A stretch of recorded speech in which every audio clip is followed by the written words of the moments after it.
I'm going to make an attempt to try to make this into a video. I don't know if you guys are going to be able to see that or not. That flashing is there. And the headlights, if you can see out there, are flashing away. This is with the vehicle running.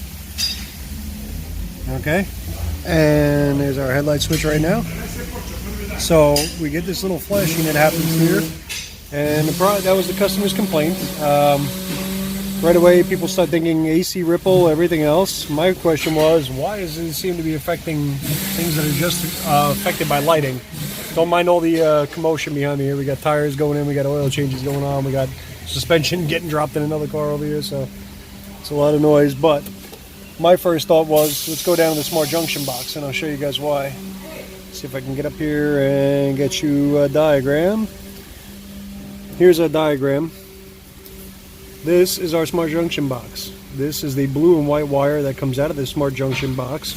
It feeds numerous indicators on here. Heated seat, rear auxiliary climate control, etc., etc.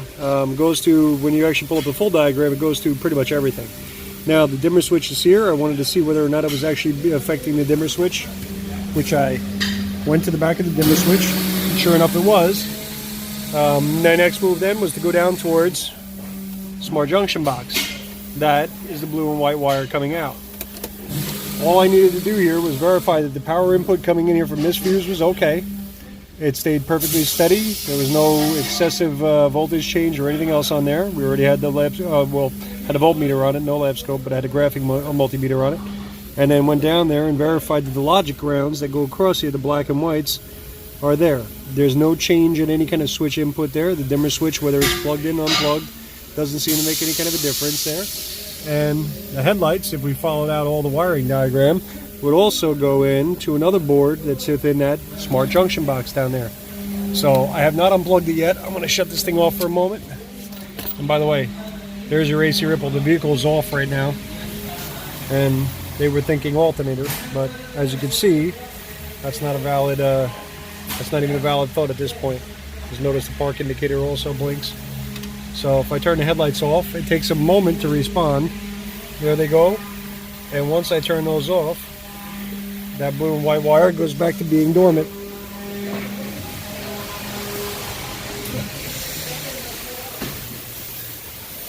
So now, quick glance down here, that ground that it was referring to in that diagram is actually this one right here, which is, let's see, this is too bright. Let me try to make that a little bit more visible for you.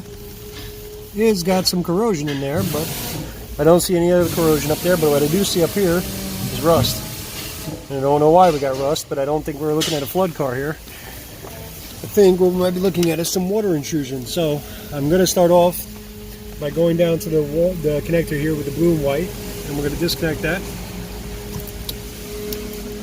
and look to make sure that there's no signs of any green or anything else like that. Nothing happening. I'm going to give them all a quick peek in there. All looks good there.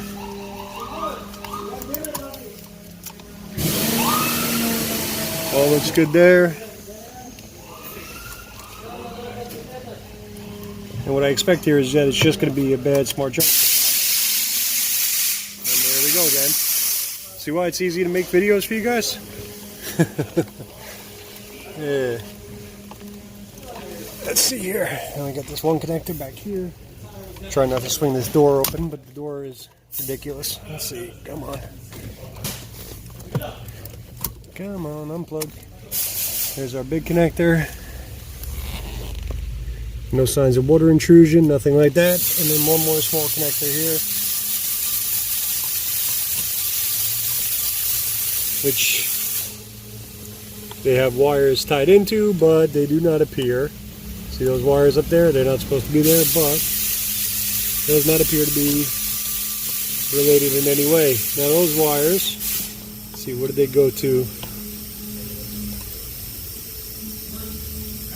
Ah, okay.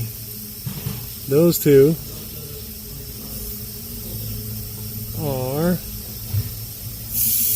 good question. Let's see if we can see the colors. Pull up a diagram, make sure. And we have a, let's see, looks like tan and brown. And the other wire is green and black. I think these are going to be for door lock.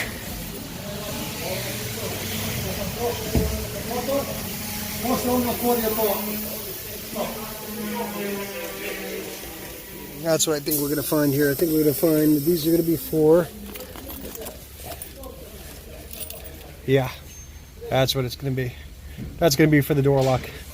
Okay, so here we go again. No big surprise there. I'm not going to submit your ears to any more of this danger, but this vehicle is going to be getting a new smart junction box, and then I'll do the programming, and then all set. All right, that's all. Just figured I'd share that with you.